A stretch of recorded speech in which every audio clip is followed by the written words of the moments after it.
चलिए जल्दी जल्दी आप लोग बैठ जाइए। आज हम लोग को कौन सा टॉपिक पढ़ना है जी? बौद्ध धर्म के बारे में पढ़ना है ना। पिछला क्लास में हम आप लोग को जैन धर्म के बारे में पढ़ा दिए थे। इस वीडियो में हम लोग बौद्ध धर्म के बारे में पढ़ेंगे। देखिए, जिस तरह से आप जैन धर्म में महावीर स्वामी के बारे में, उनके मृत्यु, जन्म, उनके माता पिता के बारे में याद किए थे, उसी तरह इसमें भी कुछ पॉइंट है जो आप लोग याद रखिएगा तो बौद्ध धर्म आप लोग को आसानी से समझ में आ जाएगा, है कि नहीं? जैसे कि महात्मा बुद्ध के पिता का नाम, महात्मा बुद्ध का जन्म, महात्मा बुद्ध का मृत्यु, ये सब है ना जो याद रखने वाला चीज है। तो आप लोग ध्यान से देखना है आप लोग को, और इस साथ ही साथ पीछे से बोलकर याद भी करना है। तो स्टार्ट किया जाए। चलिए जल्दी जल्दी आप लोग बैठिए। आप लोग बहुत लेट से आते हैं। चलिए तो स्टार्ट करते हैं। आएगा पीछे वाला को पीछे बैठाना, आगे नहीं भेजिएगा जी। चलिए तो आज हम लोग पढ़ेंगे बौद्ध धर्म के बारे में। यानी कि बौद्ध धर्म में कहें तो मेनली रूप से महात्मा बुद्ध के बारे में पढ़ना है। यानी कि महात्मा बुद्ध कहें, गौतम बुद्ध कहें, उनके बारे में पढ़ना है। तो सबसे पहले हम लोग जानेंगे कि बौद्ध धर्म का संस्थापक कौन थे, प्रवर्तक संस्थापक कौन थे? तो महात्मा बुद्ध। यानी कि बौद्ध धर्म का स्थापना किनके द्वारा किया गया है? महात्मा बुद्ध के द्वारा किया गया है। इनका जन्म की बात करें तो कब हुआ था? 563 ईसा पूर्व लुम्बिनी नेपाल में हुआ था। महात्मा बुद्ध का जन्म कब हुआ था जी? 563 ईसा पूर्व यानी कि बीसी लुम्बिनी नेपाल में हुआ था। महात्मा बुद्ध के पिता के बात करें कि महात्मा बुद्ध का पिता का नाम क्या था? तो इनका पिता का नाम क्या था जी? सुशोधन था। महात्मा बुद्ध के पिता का नाम क्या था? चलिए, महात्मा बुद्ध का जन्म कितना में हुआ था? 563 बीसी में। कहाँ हुआ था? लुम्बिनी नेपाल में हुआ था। अगर बात करें कि महात्मा बुद्ध की माता का नाम, कि महात्मा बुद्ध की माता का नाम क्या था, तो महात्मा बुद्ध की माता का नाम महामाया था। महात्मा बुद्ध की माता का नाम महामाया। याद रखना है, फिर से बोलना है आप लोग को एक बार कि महात्मा बुद्ध के पिता का नाम सुशोधन, इनकी माता का नाम महामाया। जब महात्मा बुद्ध का जन्म हुआ ना, तो इनकी माता का मृत्यु हो जाता है 7 दिन के बाद। यानी कि 1 सप्ताह के बाद महात्मा बुद्ध की माता की मृत्यु हो जाती है, महात्मा बुद्ध के जन्म के उपरांत। क्योंकि जानते हैं पहले के समय में जो मेडिकल सिस्टम था इतना डेवलप नहीं था। बड़े बड़े राजा के और जो मतलब वाइफ होती थी, बच्चा जन्म देते थे तो मर जाते थे। लेकिन आज के डेट में मेडिकल साइंस इतना ना आगे बढ़ चुका है ना कि ये सब परेशानी बहुत ज्यादा घट गया है। लेकिन बहुत अधिक पहले जो जन्म के समय माता का मरने का रेशियो था जो बहुत अधिक था, क्योंकि पहले के टाइम में मेडिकल साइंस इतना डेवलप नहीं था। अब सोचिए कि अगर मेडिकल साइंस इतना डेवलप रहता तो इनकी माता का मृत्यु नहीं होता। अब इनकी माता का तो मृत्यु हो गया, यानी कि महात्मा बुद्ध की माता का मृत्यु हो गया, तो इनका पालन पोषण तो करने वाला कोई होना चाहिए। तो महात्मा बुद्ध के पालन पोषण यानी कि उनके लालन पालन करें, उनके बड़ा करने के लिए जो भी है उनकी मौसी किए थे। कौन किए थे जी? उनकी मौसी, जो कि सौतेली माँ के रूप में भी आप लोग कह सकते हैं। क्योंकि जब उनकी माता की महामाया की मृत्यु हुई तो उनके पिताजी जो सुशोधन थे उनकी मौसी से शादी कर लिए, और सौतेली माँ भी कह सकते हैं। लेकिन सौतेली माँ की तरह ये उनकी मौसी जो प्रजापति गौतमी थी वैसा व्यवहार नहीं किए, ये अच्छा से इनका पालन पोषण किए। तो अगर आप लोग से पूछ दे कि महात्मा बुद्ध की मौसी का नाम, तो क्या मार देना है? प्रजापति गौतमी। अगर पूछ दे क्वेश्चन कि महात्मा बुद्ध की लालन पालन या पोषण करने वाली माता का नाम, प्रजापति गौतमी। सौतेली माँ तो कौन थी? प्रजापति गौतमी। इतना तक आप लोगों को क्लियर है जी? चलिए आगे बढ़ल जाए तब। चलिए आगे बढ़ते हैं तब। महात्मा बुद्ध का बचपन का नाम सिद्धार्थ था। महात्मा बुद्ध का बचपन का नाम क्या था जी? याद रखना है, सिद्धार्थ। जैसे बचपन का नाम सिद्धार्थ था, सभी का अपना अपना नामकरण होता है, सबके गांव में नाम रखाता है। अपने माता पिता के द्वारा रखा जाता है कि नहीं। उसी तरह महात्मा बुद्ध के पिता या माता के द्वारा इनका नाम सिद्धार्थ रखा गया। जब महात्मा बुद्ध का जन्म हुआ तो जैसे कि देखिए, किसी का भी जन्म होता है, पुत्र हो या पुत्री हो, उसका जन्म होता है तो उनके माता पिता के ये बहुत ज्यादा क्यूरियोसिटी होता है, ये जानने का उनका मन में बहुत ज्यादा इच्छा होता है कि हमारा बेटा का भविष्य कैसा होगा, है कि नहीं। आप लोग भी देखते होंगे, कोई गांव में पंडित जी आए हैं या कोई बाबा हुआ आते हैं तो आप लोग की माता होती है जो दिखाती है हाथ वगैरह कि बताइए कि आगे इसका भविष्य कैसा होगा। तो उसी तरह महात्मा बुद्ध का जब जन्म हुआ तो इनके पिताजी या माताजी का ये बुलाए पंडित वगैरह के कि बताइए इस लड़का का भविष्य क्या होगा, यानी कि सिद्धार्थ का भविष्य क्या होगा। तो ऋषि जो थे उन्होंने बताया कि महात्मा बुद्ध बड़ा होकर बैरागी बन जाएंगे। क्या बन जाएंगे जी? बैरागी, शांत बन जाएंगे। ये बात सुनकर उनके पिताजी टेंशन में हो गए कि ससुरा हम है राजा, हमार बेटा बनेगा राजकुमार, बाद में बनेगा राजा, अई पंडित जी कह रहे हैं कि बन जाएगा बैरागी, कोई के भी टेंशन हो जाएगा। तो ये बात से बहुत टेंशन में सब लोग हो गए, उनकी मौसी, उनके पिताजी और भी लोग थे जो सब टेंशन में हो गए। तो इसका उपाय बताया गया कि बैरागी ना कैसे बने, ये गिस्सात की खोज में ना जाए, इसके लिए कोई तो उपाय होना चाहिए। तो उन्होंने बताया कि महात्मा बुद्ध के कम उम्र में शादी करवा दीजिएगा। क्या करवा दीजिएगा? कम उम्र में शादी करवा दीजिएगा तो ये मोह माया जाल में फंस जाएंगे, तो बैरागी बनने से बच जाएंगे। इसलिए महात्मा बुद्ध को 16 वर्ष की अवस्था में शादी करवा दिया जाता है। किससे शादी करवा दिया जाता है? यशोधरा नामक अति सुंदर स्त्री से, यानी कि यशोधरा थी जो बहुत सुंदर स्त्री थी। इनका नाम गोपा भी कहा जाता है, गोपा। और भी कई एक नाम है, यशोधरा गोपा के नाम से इनको जाना जाता है।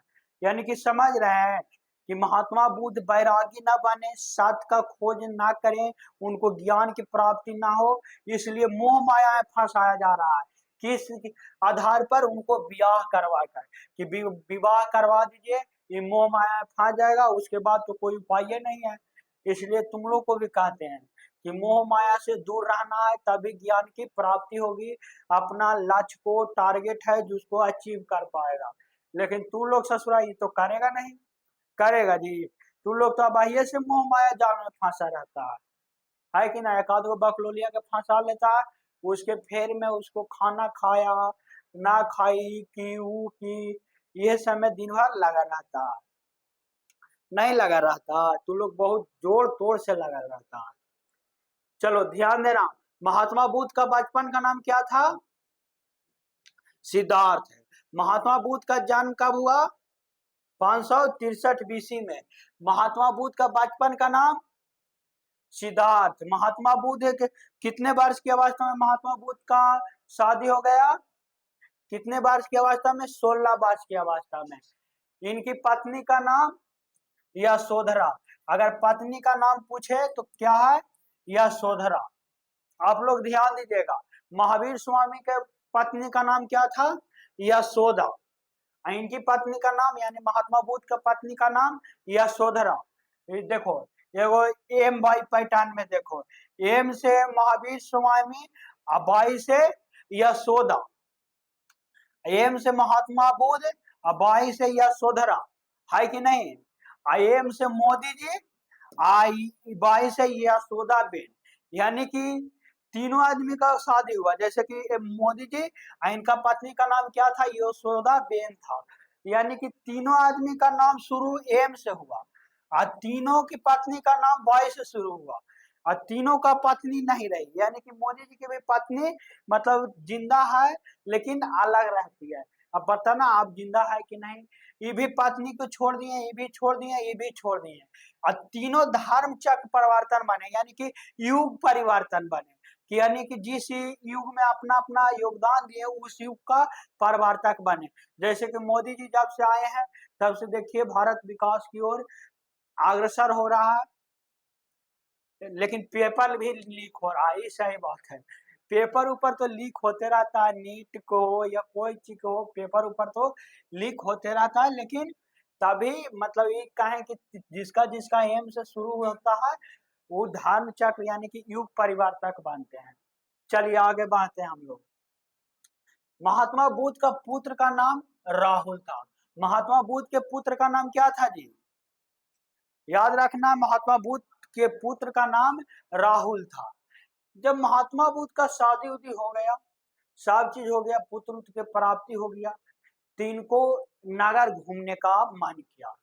हम नगर घूमने ऐसे कहाँ रहते थे? महात्मा बुद्ध किला में रहते थे। कहाँ रहते थे जी? याद रखना कि महात्मा बुद्ध कहाँ रहते थे? किला में रहते थे। किला कहें तो ससुरा 10-15 गांव को मिलाकर एक किला बनाया जाता था, जिसमें आपको हर सुख सुविधा मिल जाए, बाजार तजार जो भी घूमना उमना सब मिल जाए। तो महाराज महात्मा बुद्ध को अच्छे ढंग से उस किला में रहने वाले लोगों को अच्छे से रखा जाता था, पहनावा ओढ़ावा अच्छा से किया जाता था, बीमारी हुआ तो तुरंत इलाज वगैरह हो जाता करवा दिया जाता था, कि महात्मा बुद्ध ना देख सके कि संसार दुखों से भरा हुआ है। महात्मा बुद्ध को ये पता नहीं था। लेकिन तभी महात्मा बुद्ध को मन में इच्छा हुआ कि हम नगर अपने किला से बाहर जाएंगे, दूसरा जगह घूमने नगर भ्रमण करने जाएंगे। ये बात अपने पिताजी को बताए। उनके पिताजी हो गए टेंशन में आ गए, यही बाहर जाने के लिए कह रहे हैं, कहीं मन में वैराग न उत्पन्न हो जाए। इसलिए महात्मा बुद्ध के पिताजी यानी कि सुधोधन थे, वो कहे कि ठीक है जाइएगा, लेकिन 1 सप्ताह बाद जाइएगा। महात्मा बुद्ध कहें कि ठीक है भाई, अगले सप्ताह के प्रोग्राम रखा जाए। तब तक इनके पिताजी थे जो बहुत साफ सफाई अच्छे अच्छे लोगों को नगर में रखें, कि महात्मा बुद्ध जाए तो कुछ अजीब ढंग के चीज नहीं देखें, नॉर्मल जिस तरह से किला में देख रहे हैं उसी तरह से देखें। महात्मा बुद्ध नेक्स्ट वीक में घूमने जाते हैं, यानी कि नगर भ्रमण करने के लिए जाते हैं। तो 4 दृश्य देखते हैं। कौन कौन दृश्य देखते हैं जी? 4 अवस्था देखते हैं। महात्मा बुद्ध नगर से निकलते हैं तो सबसे पहले एक वृद्ध व्यक्ति को देखते हैं। वृद्ध व्यक्ति को देखते हैं तो महात्मा बुद्ध अपने सारथी से पूछते हैं कि बताइए ये कौन है जो लाठी पर चढ़ रहा है? हमारे किला में तो ऐसा कोई नहीं था। तो महात्मा बुद्ध के जो सारथी है कहें कि आप भी ऐसा बूढ़ा बनिएगा। कहेंगे क्या है? हम भी बनेंगे। वो कहेंगे इससे पहले आपके पिताजी बनेंगे। महात्मा बुद्ध कहें कि ससुर हमरा तो पता नहीं था, क्योंकि किला में सब हर्ष पुष्ट लम्बा तगड़ा एकदम जवान व्यक्ति रहता था। महात्मा बुद्ध और आगे बढ़े तो उनको एक बीमार व्यक्ति मिल गया। कहेंगे ये कौन है जो इस सुतल है ससुरा? ये बीमार से मतलब बीमार है, इसके पास में आदमी नहीं जा रहा है, मतलब बीमार से ग्रसित है। तो इनका जो सारथी थे जो बताएं कि रोग से ग्रसित व्यक्ति है, यानी कि इसको रोग है जो ठीक नहीं हो पा रहा है, इसलिए ये झेल रहा, दुख झेल रहा है। महात्मा बुद्ध को कहें कि हम लोग को भी ये हो सकता है। तो उनका साथी बोले कि हाँ आपको भी हो जाएगा, कोई के भी हो सकता है, रोग वगैरह तो कोई को हो सकता है। महात्मा बुद्ध धीरे धीरे टेंशन में होने लगे और आगे बढ़े। तो महात्मा बुद्ध देखें एक सांप को देखें, यानी कि मृत व्यक्ति को देखें। कहें कि उस ससुरा कौची कर रहा है जी? तो वो कहें कि तू मर गया, यानी कि यहाँ से चल गया। कहे कहाँ चल गया? तो कहा कि आसमान में, तो एरोप्लेन से।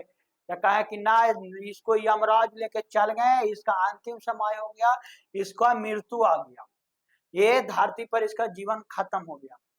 तो सारथी बोला कि आप भी जाइएगा एक दिन, हम सबको जाना है, आपको पिता भी जाएंगे, माता जी भी जाएंगे।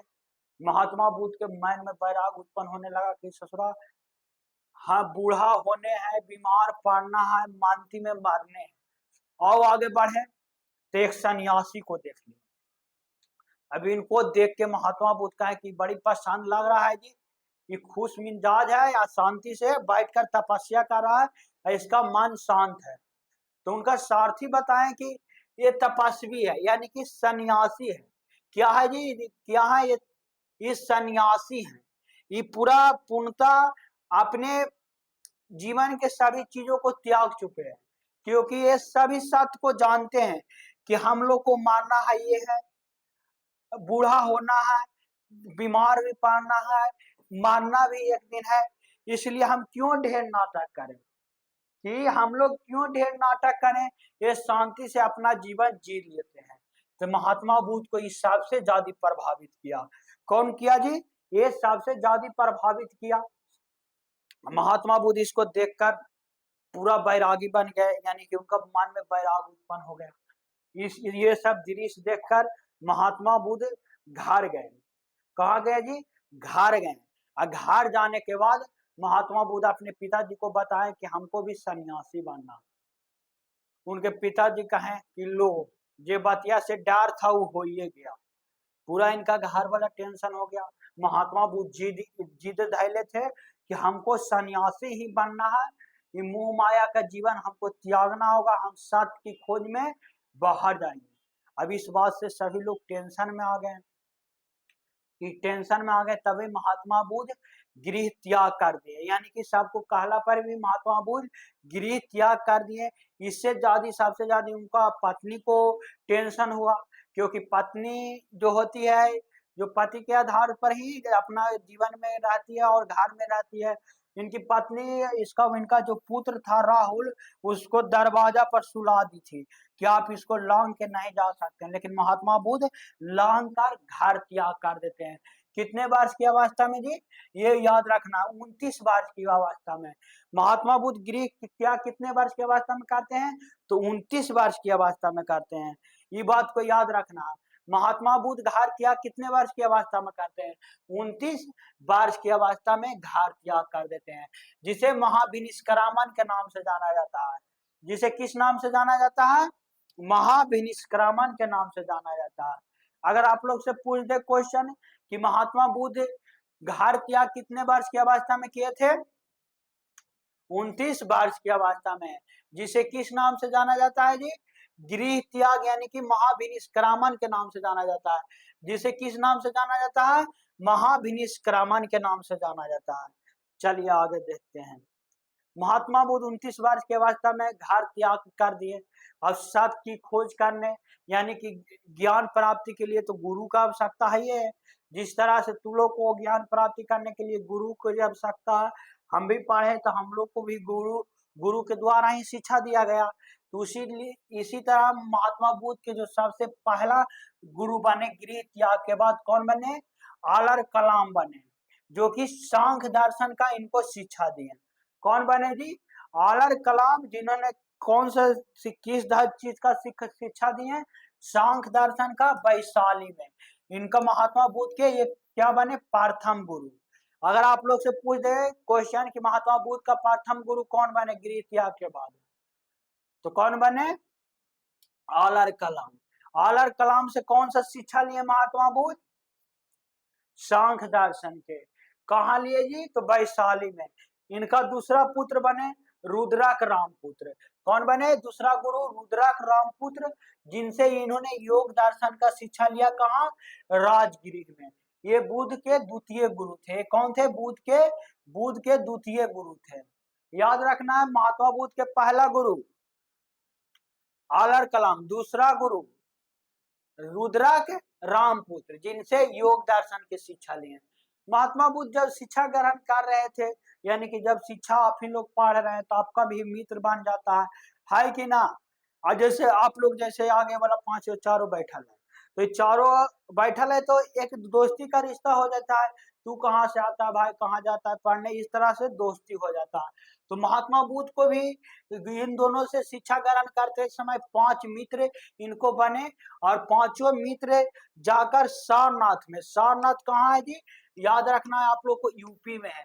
सारनाथ में जाकर महात्मा बुद्ध इनसे योग क्या करने लगे? ध्यान करने लगे, यानी कि तपस्या करने लगे। कहाँ तपस्या करने लगे? तो मिर्गदाव में। महात्मा बुद्ध और उनके 5 मित्र कहाँ तपस्या करने थे? कहाँ तपस्या कर रहे थे जी? तो याद रखना, सारनाथ में। कहाँ? मृत वन में तपस्या, कठोर तपस्या कर रहे थे। महात्मा बुद्ध यहाँ 6 वर्षों तक लगातार तपस्या किए। कितनों वर्षों तक? 6 वर्षों तक लगातार तपस्या किए। तो वहां एक कन्या थी, जिनको कहे कि बीना को इतना ना खींचो कि वह टूट जाए। क्या बोली उनकी? वो कन्या थी जो एक, कि बीना को इतना मत खींचो कि टूट जाओ, और इतना कम भी ना खींचो कि वो बाजे नहीं। यानी कि लड़की का कहने का अर्थ था कि तपस्या इतना ज्यादा ना किया जाए कि आप थक जाए और इतना काम भी ना करें कि पूरा ना हो। ये बात को महात्मा बुद्ध सुनकर यानी कि समझ गए और सारनाथ से वो चल दिए कहाँ, गया में चल दिए। कहाँ चल दिए जी, गया में। गया में जाके गया के गुरु बेला में चले गए और वहां जाकर तपस्या करने लगे। कहाँ तपस्या करने लगे जी, सारनाथ से जाकर गया। गया कहाँ, गया कौन सा, कहाँ कौन सा राज्य में पड़ता है, तो याद रखना है बिहार में। गया कहाँ पड़ता है, बिहार में। और सारनाथ कहाँ है जी, यूपी में है। यानी कि यूपी से चलकर महात्मा बुद्ध कहाँ आ गए, बिहार आ गए। अब बिहार में आकर कठोर तपस्या की है तो इनको ज्ञान की प्राप्ति हो गई। यहाँ क्या हो गई जी, ज्ञान की प्राप्ति हो गया। कौन सा नदी के तट पर, तो निरंजना नदी के तट पर, जिसे फाल्गु नदी के नाम से जानते हैं। आप लोग फाल्गु लोकैनिया से तो वाकिफ है होंगे। लोकान नदी हम जाने आता है, इसको फल्गुआ बोला जाता है। और कौन सा वृक्ष के नीचे इनको ज्ञान की प्राप्ति हुआ जी, तो याद रखना है पीपल वृक्ष के नीचे। यानी कि पीपल वृक्ष के नीचे इनको ज्ञान की प्राप्ति हुआ, निरंजना नदी के तट पर। कौन सा दिन हुआ था, तो याद रखना बैसाख पूर्णिमा के दिन। बैसाख वैशाख पूर्णिमा के दिन हुआ इनका ज्ञान की प्राप्ति, जिसे बुद्ध पूर्णिमा के नाम से भी जाना जाता है। हम आगे बताएंगे कि बुद्ध पूर्णिमा क्यों कहा गया वैशाख पूर्णिमा को, आगे हम आप लोग को बताएंगे। देखिए महात्मा बुद्ध इस तरह से निरंजना नदी के तट पर पीपल के वृक्ष के नीचे बैठकर महात्मा बुद्ध तपस्या कर रहे थे। यही पीपल के वृक्ष के नीचे, यही जगह पर महात्मा बुद्ध को ज्ञान की प्राप्ति हुआ था। चलिए आगे देखते हैं कौन सा दिन का हुआ, ये तो बता दिए कि वैशाख पूर्णिमा के दिन इनको ज्ञान की प्राप्ति हुआ। ज्ञान प्राप्ति के बाद इन्हें महात्मा बुद्ध कहा गया। क्या कहा दिया गया जी, महात्मा बुद्ध। पहले तो महात्मा बुद्ध का बचपन का नाम तो सिद्धार्थ था, यानी कि सब सिद्धार्थे से का नाम पुकारते थे। लेकिन जब महात्मा बुद्ध को ज्ञान की प्राप्ति हो गया तो इनको क्या कहा गया, महात्मा बुद्ध कहा गया, जिसका शाब्दिक अर्थ होता है ज्ञान से संपन्न व्यक्ति। यानी बुद्ध का अर्थ क्या होता है जी, बुद्ध का अर्थ होता है ज्ञान से संपन्न व्यक्ति, यानी कि जो पूरी तरह से ज्ञान अर्जित किया हो, पूरी तरह से उनको ज्ञान की प्राप्ति हो गया हो, अपने मन को वश में कर लें, अपने इंद्रियों को कंट्रोल में कर लें, उसी को क्या कहा गया, ज्ञान से संपन्न व्यक्ति यानी कि बुद्ध कहा गया।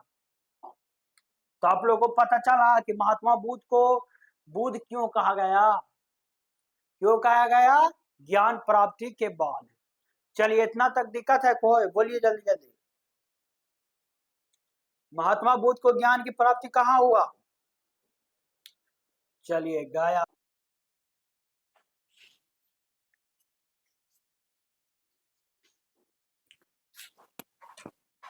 लाइन से थोड़ा बार बार काट जाता है। हम लोग कहाँ थे जी, इन्होंने अपना पहला उपदेश कहाँ दिया था, सारनाथ में, यानी कि अपने 5 मित्रों को दिया था।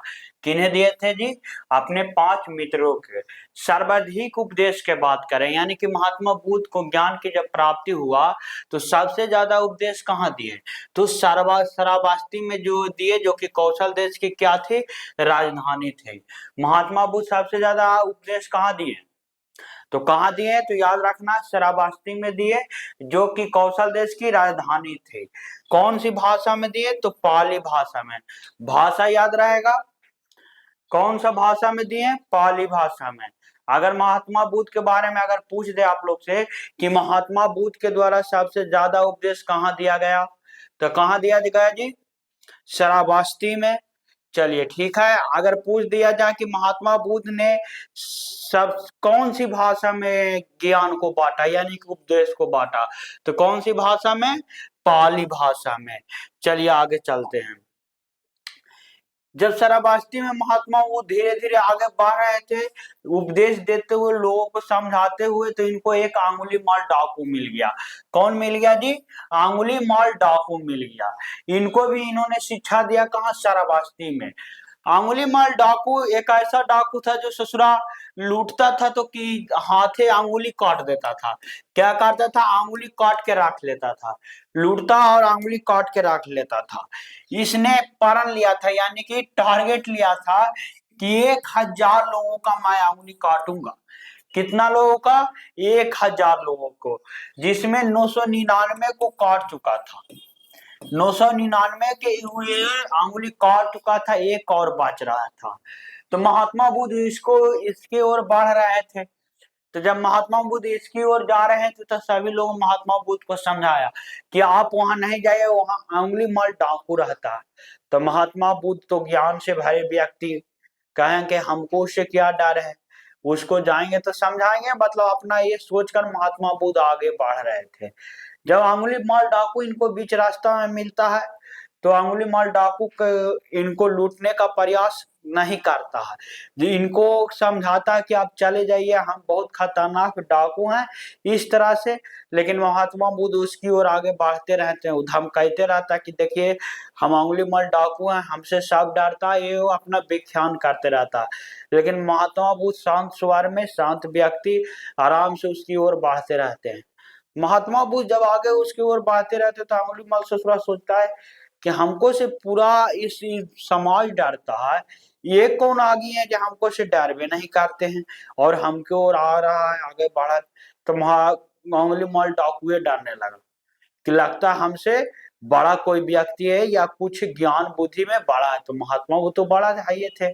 जैसे कि ऐसे समझिए, जैसे कि आप कोई बड़ा रंगदार है, आपको मारने के लिए या कोई समझाने के लिए आपकी ओर बढ़ रहा, तो यानी कि आपको समझाने या आपकी ओर बढ़ रहा है तो समझिए कि वो आपसे कुछ बड़ा लेवल का है, या आपसे बड़ा रंगदार है तब ना आपको धमकी दे रहा है कि नहीं।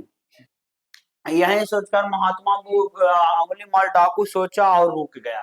जब महात्मा बुद्ध इसके समीप पहुंचे, अंगुलीमाल डाकू के समीप, तो एक वृक्ष का टहनी तोड़कर इसको हाथ में दिए और कहे कि इस टहनी को तुम जोड़ो। कौन बताए? महात्मा बुद्ध अंगुलीमाल डाकू को एक टहनी दिए और टहनी देने के बाद कहे कि इस टहनी को तुम जोड़ो। अंगुलीमाल डाकू कहा कि इससे जुटेगा कैसे, ये तो जुट ही नहीं सकता है। तो महात्मा बुद्ध उसको समझाया कि जब तुम जोड़ नहीं सकते हो तो ससुरा तुम काट क्यों रहे हो, कि तुम जोड़ नहीं रहे तो तुम काट क्यों रहे हो, यानी कि सबका उंगलियां काट लेता था ना। तही महात्मा बुद्ध ने अंगुलीमाल डाकू को समझाया कि तुम काट नहीं सकते हो, जोड़ नहीं सकते हो तो काट क्यों रहे हो। इस बात को सुनकर महात्मा जो अंगुलीमाल डाकू था ससुरा, उसको एक अलग अनुभूति हुआ। ऐसा नहीं कि महात्मा बुद्ध के अलावा उसको कोई नहीं समझाया था, बहुत सा लोग समझाने का प्रयास किया लेकिन कोई का बात नहीं समझा। लेकिन महात्मा बुद्ध के द्वारा जब समझाया गया तो उनसे अंदर से अनुभूति हुआ कि नहीं, ये व्यक्ति कह रहा है तो क्या कह रहा है जी, सही कह रहा है। तो महात्मा बुद्ध को बात माना और ये डाकूगिरी जो था वो छोड़ दिया और महात्मा बुद्ध का जो शरण में चलाया और जो इनका अनुयायी था उसमें ये क्या हुआ, शामिल हो गया। तो आप लोग से अगर क्वेश्चन पूछ दे कि महात्मा बुद्ध ने अंगुलीमाल डाकू को कहाँ शिक्षा दी थी, तो कहाँ शिक्षा दी थी जी? याद रखना, शराबास्ती में। कहाँ दिए थे? अंगुलीमाल डाकू को महात्मा बुद्ध कहाँ शिक्षा दिए? तो कहा दिए, शराबास्ती में। महात्मा बुद्ध का सबसे प्रिय शिष्य का नाम क्या था? आनंद था। महात्मा बुद्ध का सबसे प्रिय शिष्य का नाम आनंद था। आनंद तथा एक उपाली का नाम भी आता, आनंद तथा उपाली थे। आनंद सबसे प्रिय शिष्य थे। इनके कहने पर महात्मा बुद्ध ने महिलाओं को प्रवेश करने की अनुमति दे दी, यानी कि बौद्ध संघ में महिलाओं को प्रवेश करने की अनुमति दे दी। आनंद ने महात्मा बुद्ध से रिक्वेस्ट किया कि आप महिलाओं को भी संघ में, यानी कि बौद्ध संघ में प्रवेश करने की अनुमति दे दीजिए। तो प्रिय शिष्य के बाद महात्मा बुद्ध टाल नहीं सके। जैसे कि तू लोग है मेरा प्रिय शिष्य, है कि नहीं, तो तुम लोग का हर दिन हम खिलाते हैं, रसमलाई वगैरह खिलाते हैं कि नहीं?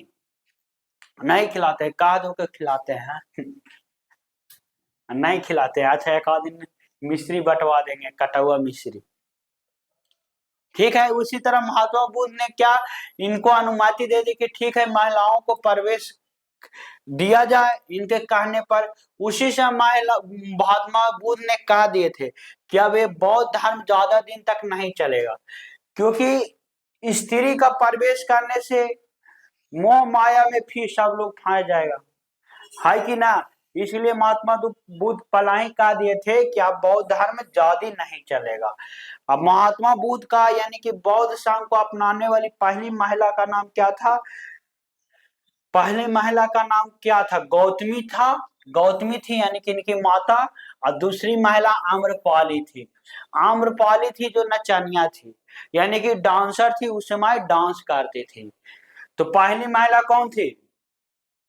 गौतमी। दूसरा महिला आम्रपाली थी। आम्रपाली थी। किसके कहने पर महात्मा बुद्ध बौद्ध संघ में महिलाओं को प्रवेश करने का अनुमति दे दी है?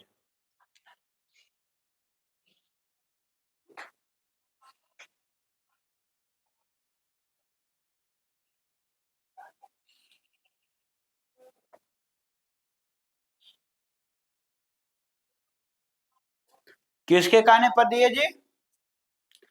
तो आनंद के कहने पर। याद रहेगा यहाँ तक? चलिए, यहाँ तक कोई दिक्कत है तो कमेंट और तू लोग बताओ जी।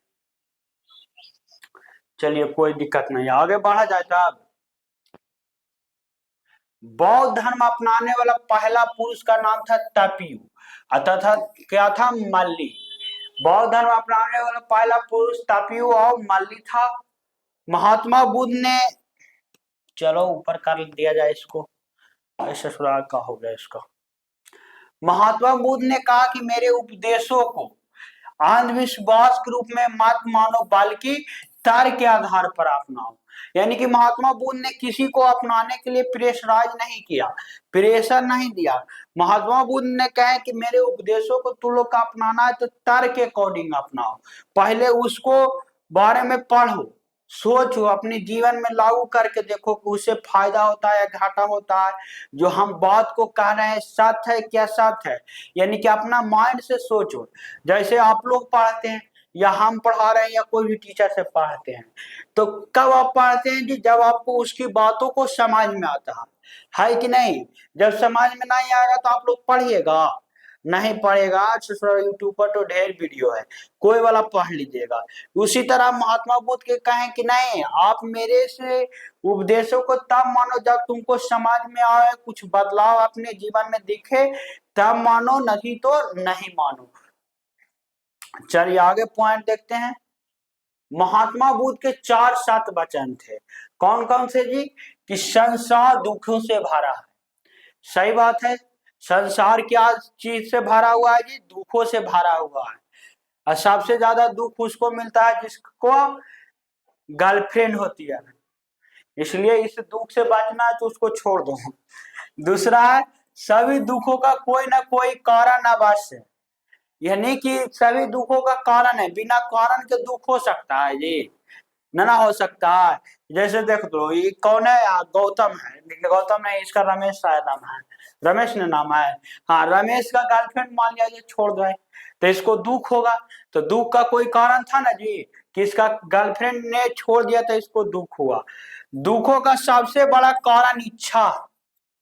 इच्छा ही सबसे बड़ा कारण है। इच्छा मतलब समझ रहा है? जैसे तुम लोग को इच्छा होता है कि हमको घर चाहिए, गाड़ी चाहिए, या गर्लफ्रेंड से शादी करना है, नहीं होता है तो इच्छा टूटता है। तो इच्छा टूटता है तो तुम लोग को क्या पहुंचता है? दुख पहुंचता है। इसलिए महात्मा बुद्ध ने कहे हैं कि दुखों का सबसे बड़ा कारण इच्छा है। यानी कोई चीज से इच्छा ही नहीं रखा जाए तो किस चीज का दुख होगा? जैसे भिखमंगा पाकिस्तान से तुम लोग को कोई इच्छा है? कोई इच्छा नहीं है। यानी कि उसे कोई इच्छा नहीं है, अगर वो मारी हो जाएगा तो हमने को कोई दुख होगा? कोई दुख नहीं होगा, है कि नहीं? इच्छा पर नियंत्रण पाया जा सकता है। यानी कि तुम अपने इच्छा पर नियंत्रण पा सकते हो। अपने इच्छा पर नियंत्रण पा सकते हो ना। जैसे कि तुम लोग को अगर ब्रेकअप हो तो सोचना है कि छोड़ दिया तो छोड़ दिए, तो छोड़ दिए, ससुरा एक ना तो दूसरा मिल जाएगी का, तो इसके लिए इससे दुख होगा। लेकिन सब लोग सोचे, जिसका जिसका होता है वो सोचता है ससुरा वो स्पेशल थी, ये थी वो थी, रोज दिन खाए गाड़ी फोन करती थी, तो ऐसे वैसे फलाना ढेकाना सोचते रहता। तो क्या था? इच्छा था। और वही इच्छा टूटता है तो क्या होता है? दुख का कारण बनता है। महात्मा बुद्ध देखो इच्छा पर नियंत्रण करने के लिए अष्टांगिक मार्ग दिए हैं। कौन सा मार्ग दिए हैं जी? अष्टांगिक मार्ग बताए हैं कि किस तरह से तुम लोग अपनी इच्छा को कंट्रोल कर सकते हो और दुखों से भरा संसार से मुक्ति पा सकते हो। और देखिए एक और कहा महात्मा बुद्ध कि व्यक्ति की इच्छा इतनी बड़ी नहीं होनी चाहिए कि पूरी नहीं हो सके, यानी कि किसी व्यक्ति का इच्छा इतना बड़ा नहीं होना चाहिए कि वो पूरी नहीं हो सके। जैसे कि तू लोग सोच लेगा कि हम प्रधानमंत्री बन जाए, तो ये तो व्यर्थक इच्छा है, इच्छा नहीं पूरा होगा तो दुख होगा। अब जैसे तू लोग सोचेगा कि तुमको गर्लफ्रेंड से ब्याह हो जाए और तू ससुरा नल्ला बेरोजगार है, अपने खाने का मतलब घर वाला अगर छोड़ दे तो ससुरा भीख मांग के खाएगा, और तू लोग सोचेगा कि हम शादी कर ले, ये कर ले, वो कर लेंगे। तो इस मन क्या है, बेतारा की इच्छा है। और इच्छा इतना छोटा भी नहीं होना चाहिए कि पूरी होने पर संतुष्टि ना हो। मतलब समझ रहा है कि इच्छा इतना छोटा भी नहीं होना चाहिए कि पूरी होने पर संतुष्टि न प्राप्त हो। और तू लोग इच्छा करेगा कि 2 गो रोटी कैसू करके खाए ला मिल जाए, तो ये क्या छोटा इच्छा है। ससुरा 2 गो रोटी तो खा ला रोज दिन मिल ही जाएगा कहीं ना कहीं से, घर और से। इतना छोटा इच्छा भी नहीं होना चाहिए। चलिए आगे देखते हैं। महात्मा बुद्ध इच्छा पर नियंत्रण करने के लिए अष्टांगिक मार्ग दिए थे। कौन कौन मार्ग है जी? पहला दिए हैं सम्यक दृष्टि, यानी कि सम्यक दृष्टि के बारे में बताए हैं कि सही ज्ञान और सही दृष्टिकोण रखना। पहला बात क्या बताया अष्टांगिक मार्ग में? सम्यक ज्ञान, यानी कि सही ज्ञान और सही दृष्टिकोण रखना। रखेगा तो तू क्या होगा, इच्छा से मुक्ति पा सकता है, दुख से मुक्ति पा सकता है। दूसरा है सम्यक संकल्प। सम्यक संकल्प में बताए महात्मा बुद्ध कि अच्छे, अहिंसक, त्यागपूर्ण विचार रखना चाहिए, यानी कि अच्छे विचार रखिए, अहिंसक कार्य कीजिए, त्यागपूर्ण जीवन रखिए, यानी कि कोई भी काम करने का प्रयास करे तो उसमें अपना सभी चीज को त्याग सकते हैं। नींद हो गया, जैसे आप लोग पढ़ाई कर रहे हैं, ठीक, अभी तो आप लोग कंपटीशन की तैयारी कर रहे हैं, और कंपटीशन की तैयारी करने में सबसे बड़ा 2 बाधा है, एक आपका नींद और दूसरा बकलोलियन, है कि नहीं? अगर आप लोग ये दोनों को त्याग देते हैं तो आप कंपटीशन क्या क्वालिफाई कर सकते हैं कि ना? तो यही महात्मा बुद्ध का है कि त्यागपूर्ण विचार रखना चाहिए, यानी कि त्याग करने का क्षमता होना चाहिए। अगला देखते हैं सम्यक वाणी। किसका तीसरा दिया है, कौन सा दिया? सम्यक वाणी, यानी कहें कि सत्य बोलना तथा झूठ, चुगली और कटु वचन से बचना चाहिए, यानी कि हमेशा सत्य बोलना चाहिए, झूठ नहीं बोलना चाहिए, चुगली नहीं करना चाहिए, कटु वचन नहीं बोलना चाहिए। लेकिन तू लोग ये सब करता है, ये खास करके चुगली वाला काम लड़कियां ज्यादा करती है कि नहीं? हाँ, इधर के बात उधर कर देगी।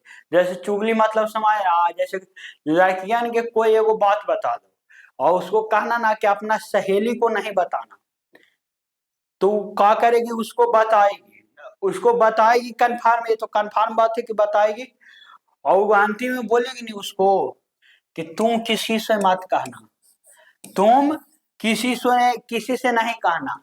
अब वो जिसको बताई है वो भी किसी और को कहेगी और कहे कि तुम भी किसी से मत कहना। ऐसे इसी लाइन में लगते चल जाएगी, धीरे धीरे पता चलेगा कि ससुरा सब जान गया। लेकिन लड़का में ऐसा नहीं है, लड़का एक बार अगर कह दे कि ठीक है नहीं कोई के बताएंगे तो अपने मन में दबाए रखेगा, लेकिन लड़कियां के पास ये क्षमता नहीं होता है। जानते हैं कि इसका ये युधिष्ठिर का श्राप भी है। जब कर्ण का मृत्यु हुआ था तो आप लोग देखे थे, कर्ण का जब मृत्यु हुआ था, ये अर्जुन के द्वारा मारे गए थे, तो इनकी माता यानी कि अर्जुन के माता कुंती थे जो रो रहे थे, विलाप कर रहे थे। तो युधिष्ठिर ने पूछा था कि आप शत्रु के मृत्यु पर क्यों रो रहे हैं? तो माता कुंती थी जो बताएं कि ये आपका तुम लोग का बड़ा भाई है। तो युधिष्ठिर ने कहे कि आप इतना बड़ा बात क्यों छुपाए? इसी उसी टाइम में शराब दे दिए हैं और पूरा औरत जाति को कि सबसे छिपा सकती है लेकिन कोई भेद नहीं छिपा सकती है। इसलिए जब भी तू लोग शादी करना तो सब बात अपना औरत को नहीं बताना, अभी बकलोनमा गर्लफ्रेंड को नहीं बताना, ताकि दो चक्कर में सब रहता है। चलिए अगला चौथा देखते हैं, सम्यक कर्म। क्या है जी सम्यक कर्म? सम्यक कर्म मतलब क्या बताएं? अच्छे नैतिक एवं अहिंसक कार्य करना चाहिए। अपना कर्म किस तरह से करना चाहिए? अहिंसक रूप से नैतिक कार्य करना चाहिए। अगला सम्यक आजीविका। पांचवा कौन सा दिए थे? सम्यक आजीविका, यानी ईमानदारी नैतिकता से जीविका चलाना चाहिए, यानी कि अपना जीवन को जो यापन करना चाहिए ईमानदारी और नैतिक तरीका से करना चाहिए। चलिए अगला देखते हैं, अगला सम्यक प्रयास। सम्यक प्रयास में बताएं बुराइयों को छोड़कर अच्छे कार्य निरंतर प्रयास करना चाहिए, यानी कि बुरा कार्य को छोड़कर हमेशा अच्छे कार्य करने का प्रयास करना चाहिए। अगला सम्यक स्मृति। सम्यक स्मृति का मतलब होता है अपने विचारों वाणी और कर्म के प्रति सजग रहना। सम्यक स्मृति का मतलब क्या हुआ जी? अपने विचार वाणी और कर्म के प्रति सदैव सजग रहना। सम्यक समाधि। समाधि अध्ययन के माध्यम से मन को एकाग्र एवं शांत करना, यानी कि मेडिटेशन के बात किए महात्मा बुद्ध। रियलिटी चीज है जी, मेडिटेशन कीजिएगा ना आप लोग तो बहुत फायदेमंद रहेगा। मेडिटेशन आप लोग को करना चाहिए, कम से कम दिन सुबह सुबह 3 मिनट केवल मेडिटेशन कीजिए, कुछ नहीं कीजिए तो 3 मिनट मेडिटेशन कीजिए। आपका दिमाग बहुत हार्डनेस बन जाएगा, डिसीजन लेने में आप ही कभी घबराइएगा नहीं। मेडिटेशन सबको करना चाहिए। आगे देखा जाए, चलिए इतना तक कोई दिक्कत है तो आगे बढ़ा जाए। आगे कह रहा है कि क्या कह रहा है अगला पॉइंट, कि महात्मा बुद्ध ने कहा कि यदि कोई इच्छा अधूरी रहेगी तो पुनर्जन्म का कारण बनेगी। बाप रे बाप, सबसे इंपॉर्टेंट पॉइंट है तुम लोग के लिए, सबसे इंपॉर्टेंट पॉइंट। महात्मा बुद्ध ने क्या कहा है जी, कि अगर कोई इच्छा अधूरी रह जाए तो पुनर्जन्म का कारण बनेगी। तुम लोग दोनों सोच लो भाई, लड़का लड़कियां दोनों, पुनर्जन्म लेना है नहीं लेना है? नहीं लेना है तो इच्छा को छोड़ना होगा। जैसे तू लोग का एक बहुत बड़ा इच्छा होता है कि अपना गर्लफ्रेंड से शादी करना, और उससे नहीं होता तो तू लोग सोचता है कि इस जन्म में ना तो अगला जन्म में होगा, सोचता है कि नहीं? अब देखो यही इच्छा लेकर अगर मृत्यु को प्राप्त हो गए तो अगला जन्म पुनर्जन्म कौची में होगा कोई गारंटी नहीं है। हो सकता है सुअर में हो जाए हो सकता है बिल्ली में हो जाए, कुत्ता में हो जाए, तो दोनों अलग अलग बनेगा, एक जेंट्स बनेगा, एक लेडीज वाला प्रजाति में सुअर सुरीन बन जाएगा, बिलाड़ा बिल्ली बन जाएगी। अब देखो उस समय कितना बुरा लगेगा, बिल्ली बनेगी तो सबके घर में दूध खोले चलेगी, मिला बिलाड़वा कहेगा तू मिला कुछ हो, तो कहेगा यार कहाँ मिला है। इसलिए इच्छा को त्याग के रखना चाहिए इसमें, न तो अगला जन्म के कारण बनेगा। देखो पुनर्जन्म से छुटकारा पाने के लिए एक क्या इच्छा को मारना पड़ेगा, इस क्रिया को मोक्ष कहा जाता है, यानी कि अपना इच्छा को मार दिया उस क्रिया को क्या कहा जाता है जी? मोक्ष कहा जाता है। मोक्ष ये वाला मोक्ष नहीं, मोक्ष प्राप्ति यानी कि संसार रूपी जीवन से त्याग कर देना। महात्मा बुद्ध ने अपने अनुयायियों को 10 ऐसी बातों करने से माना किया जिसे 10 शील कहा गया है, यानी कि महात्मा बुद्ध के जो अनुयायी बनते हैं उनको 10 ऐसे कार्य करने से माना किए महात्मा बुद्ध, जिसे क्या कहा जाता है? 10 शील। जिसे क्या कहा जाता है जी? 10 शील। देख लेते हैं। पहला है अहिंसा, यानी किसी जीवित प्राणी को कष्ट न पहुंचाना, उसकी हत्या न करना, क्या है? अहिंसा है। दूसरा बताएं सत्य, हमेशा सत्य बोलना और झूठ से दूर रहना चाहिए।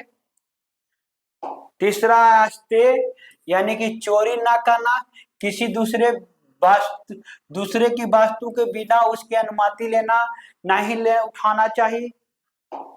अगला है अपरिग्रह, आवश्यकता से अधिक धान या वस्तुओं का संचय न करना। आप लोग को ये सब पीडीएफ मिल जाएगा।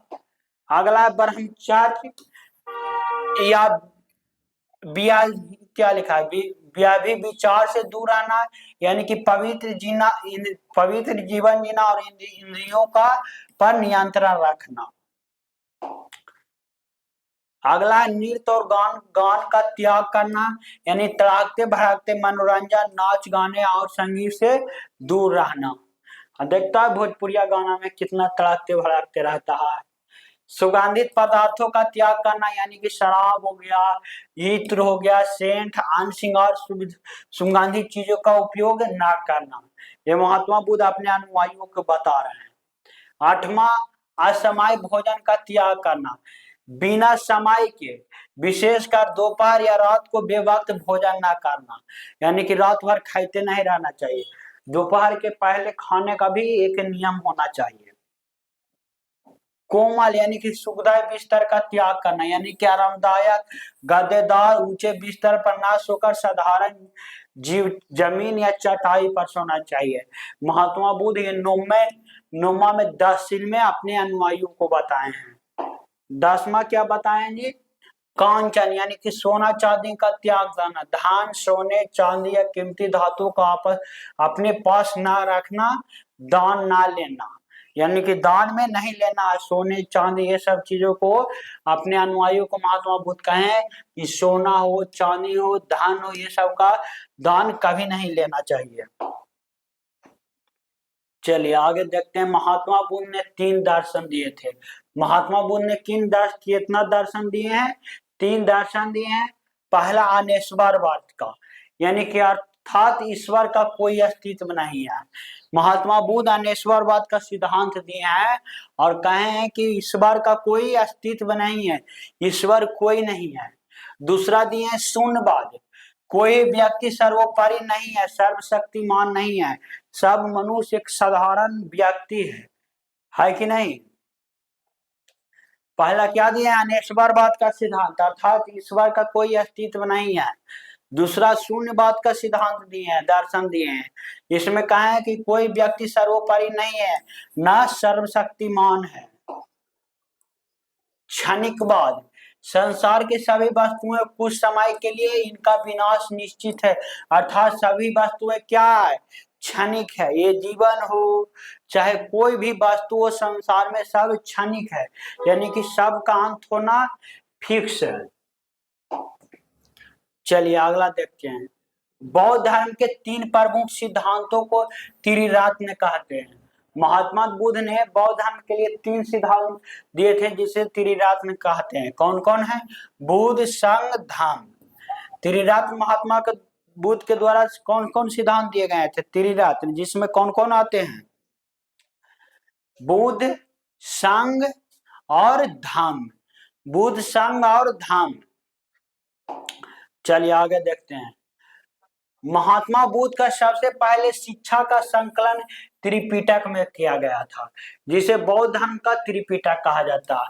यानी कि महात्मा बुद्ध के द्वारा जो उपदेश दिया गया था उसमें किसमें संग्रह किया गया था? त्रिपिटक में। त्रिपिटक 3 प्रकार के हैं। कौन कौन है देखिएगा? विनय पिटक, सूत पिटक और अभिधाम पिटक। कौन कौन है जी? विनय पिटक, सूत पिटक और अभिधाम पिटक। त्रिपिटक का अर्थ होता है ज्ञान से भरा टोकरी। त्रिपिटक का अर्थ क्या होता है? ज्ञान से भरा टोकरी।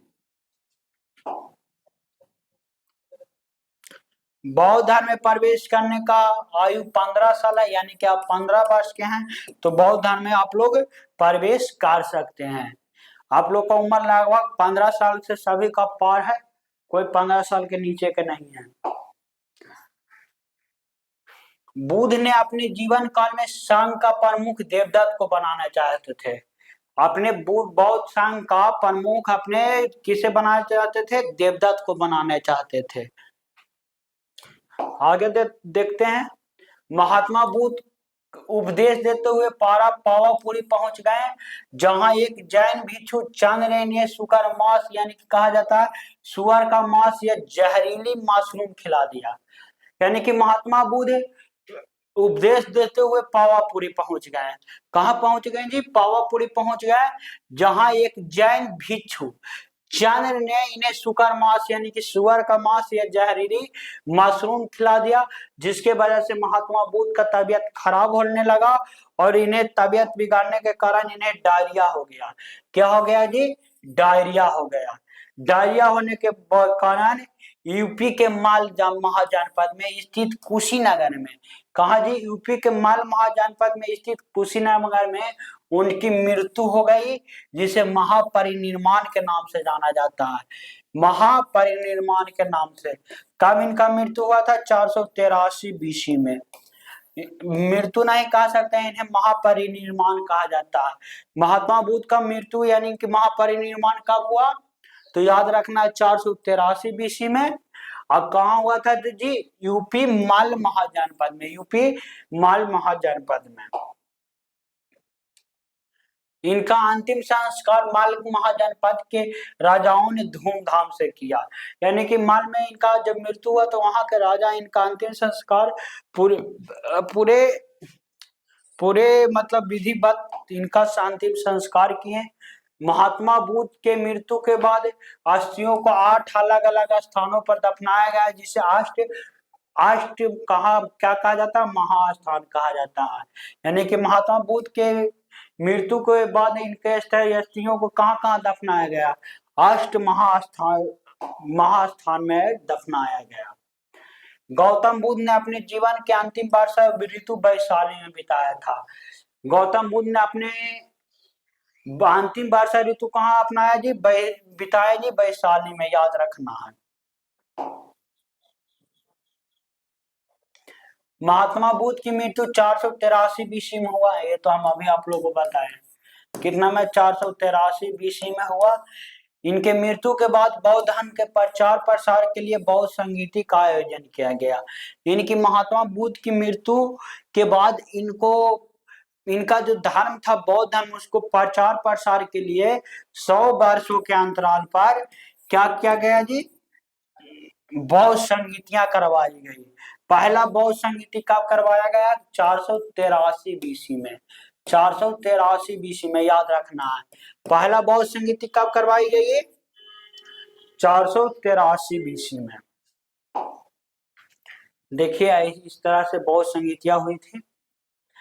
पहला बौद्ध संगीति राजगिरी में हुआ 483 बीसी में, अजात शत्रु के द्वारा करवाया गया था। और इसका अध्यक्ष कौन थे? महाकाश्यप। यानी कि महान कार्य होता है तो कौन आते हैं? जैसे इसको याद कैसे रखेंगे? महान कार्य। महान कार्य हुआ तो महाकाश्यप आए थे। यानी कि 483 में हुआ बौद्ध संगीति। कौन करवाए थे? अजात शत्रु।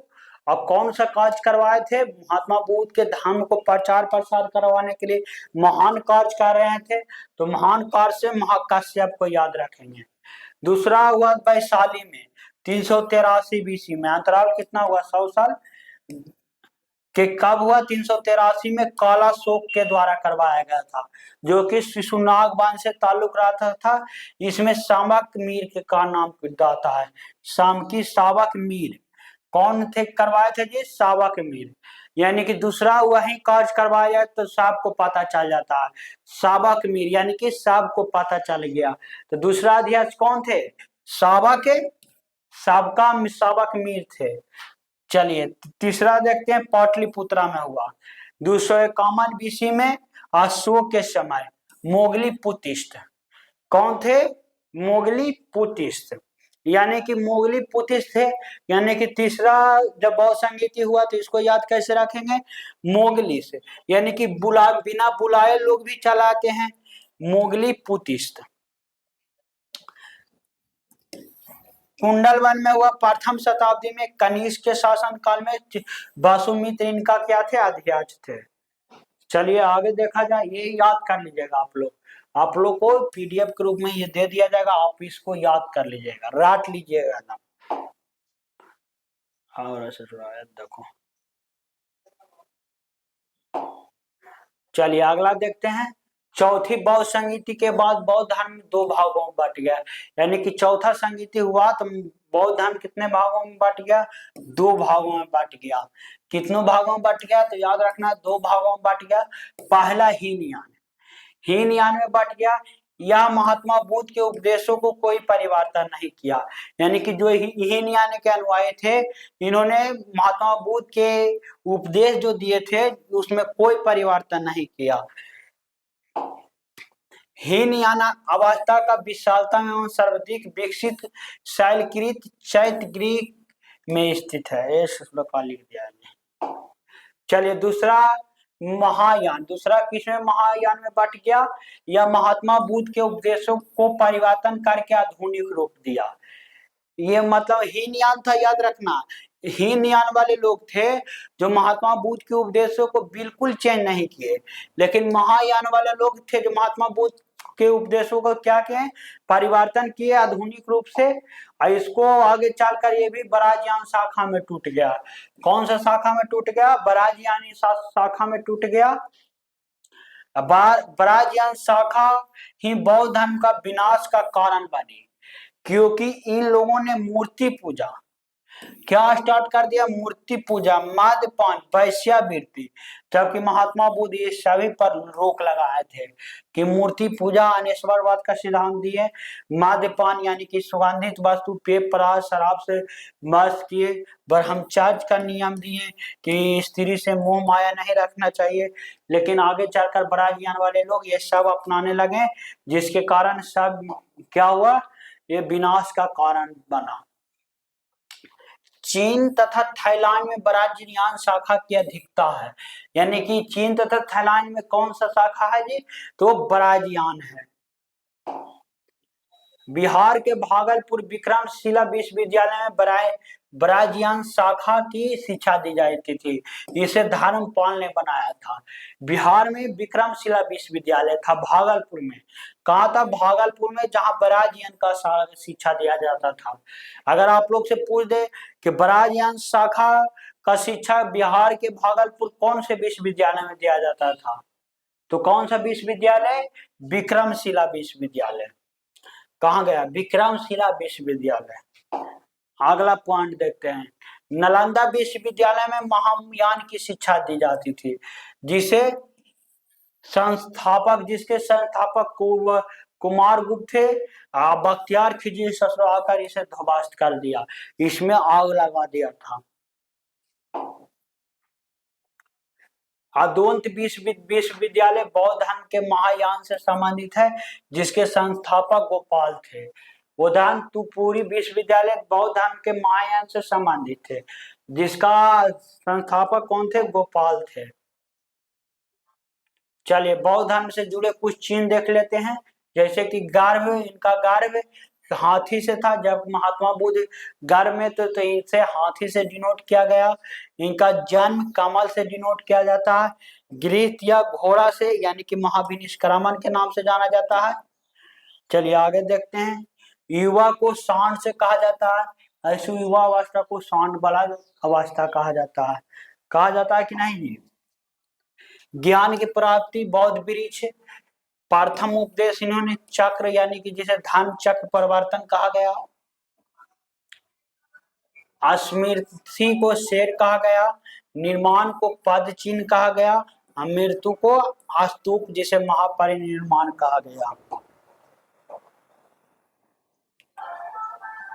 चलिए ये पॉइंट बहुत इंपॉर्टेंट है, यहाँ तक कोई दिक्कत है, उसके पहले हम ये बाद में ये पॉइंट आप लोग को बताएंगे। पहले बताइए कोई दिक्कत है, इतना दूर तक कोई दिक्कत। चलिए कोई दिक्कत नहीं है, तो ये बात को समझिएगा।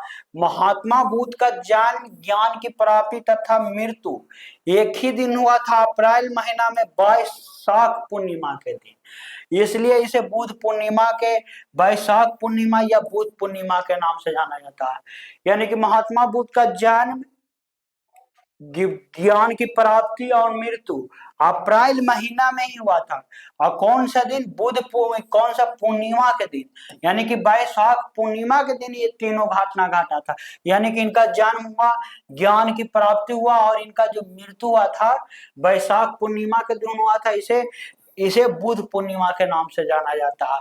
यानी कि महात्मा बुद्ध के जो अनुयायी होते हैं उनके लिए बुद्ध पूर्णिमा बहुत इंपॉर्टेंट पर्व होता है।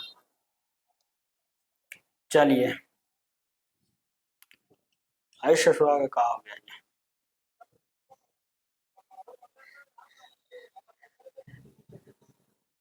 क्या हुआ हो, कनेक्ट नहीं हो रहा है।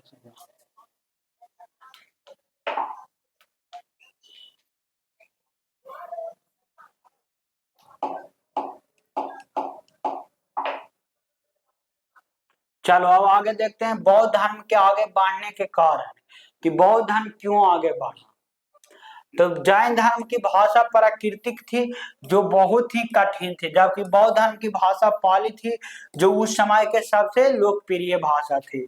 यानी कि बौद्ध धर्म का बढ़ने का सबसे पहला कारण क्या है जी, भाषा। यानी कि जैन धर्म के महावीर स्वामी थे जो किस भाषा में उपदेश दिए, प्राकृत भाषा में। और महात्मा बुद्ध किस भाषा में दिए, पाली भाषा में, जो उस समय का सबसे लोकप्रिय भाषा था। देखिए दूसरा कारण है, जैन धर्म में बहुत ही कठोर नियम थे। जैन धर्म के लोग बहुत ही कठोर नियम अपनाते हैं। सबसे इसमें बड़ा कारण था निर्वासित रहना। यानी कि निर्वासित रहना सबसे बहुत बड़ा कारण था।